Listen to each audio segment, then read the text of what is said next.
When people first hear about dropshipping, one of the biggest questions that comes up is, should I sell a lot of inexpensive items or a smaller number of high ticket ones? In other words, high ticket versus low ticket dropshipping. Which business model gives you the best chance of success for building a profitable store? And in this video, I'm going to break down the pros and cons of each approach.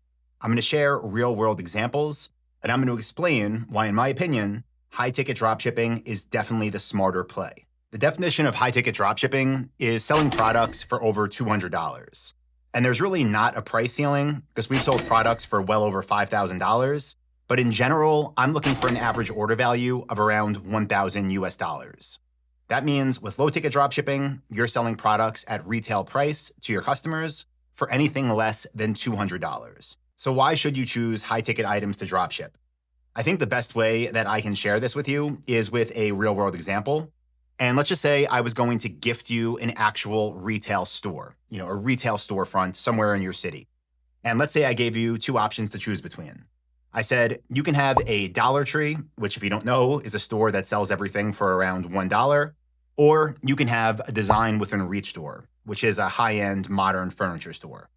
So if you could choose one, which one do you think you would make more money with? Which one would you want? Well, you would likely choose the one that has a higher average order value of thousands and thousands of dollars. And that one is not the Dollar Tree.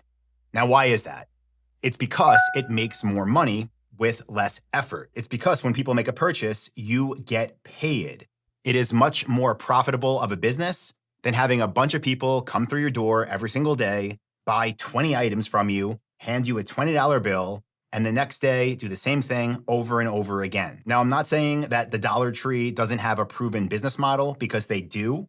But when it comes to e-commerce, especially when you're trying to build a lifestyle business, you're going to want to leave those low ticket items to marketplaces like Amazon. Let them sell 12,000 air fresheners a day. You'd rather deal with a few customers who come in, who spend big money, where you can actually earn a real profit every time you make a sale. So that's the idea. That is why we focus on high-ticket products. So let's compare the pros and cons specifically for high-ticket dropshipping first. For the pros, we have fewer orders, but each one is more profitable. Another pro is it's easier to manage customer service since you're dealing with fewer people. Another pro is that paid traffic works better because your profit per order can cover ad spend. And finally, the higher average order value allows you to scale your business faster. Now on to the cons of high-ticket dropshipping. A lot of these items are larger and heavier, which does mean higher shipping costs. Also, there is a smaller pool of potential buyers compared to things that are mass market, low-ticket items. Finally, you have higher customer expectations because if they're spending a lot of money, they're really going to value quality, service, and delivery times. Now, to be fair, let's do the pros and cons of low-ticket dropshipping. For the pros, they are easier to ship because they're typically smaller and light items. There's also a huge demand for cheap products. You probably know if you've ever been on TikTok, there's a lot of impulse buyers.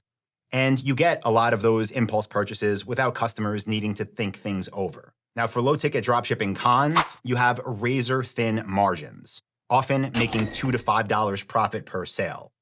It also requires a huge sales volume to hit your income goals, and customer service can get overwhelming very fast because you need thousands of buyers to make any real amount of money. Also, paid ads are almost impossible to profit at scale because, again, you're not making much money every time you get an order. So, with all of those things considered, which one do you want to build? Why wouldn't you choose the one that has a higher profit potential? As always, I hope you got value from this video. If you did, leave it a like, click subscribe, and I'll see you in the next video right here at Dropship Lifestyle.